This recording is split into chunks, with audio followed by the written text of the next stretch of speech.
This video addresses how to perform calculations involving percent change, which involves calculating the difference between the initial and final values within a question.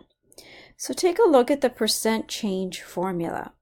It's the final value minus the initial value divided by the initial value, and because it's a percent, times 100. So a negative percent change means a percent decrease has occurred, and a positive percent change means that a percent increase has occurred. So let's try this first question. The electrical contractor had contracts totaling $2,560,000 for the year 2007. The next year, in 2008, the contracts totaled $1,987,000. So we want to calculate the percent change.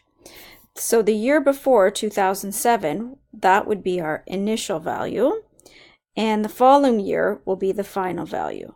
So following the formula, we then have $1,987,000 minus the $2 million amount all over the $2 million amount, and then times 100%. So that's our percent change that we are now calculating. So when we put this into our calculator, and don't forget to do the numerator all by itself, hit equal, and then divide by the denominator, and then times 100, we get negative 22.38%. And the negative is indicating that there's a percent decrease, and that makes sense because the contracts were less the following year. Or you could end with 22.38% decrease.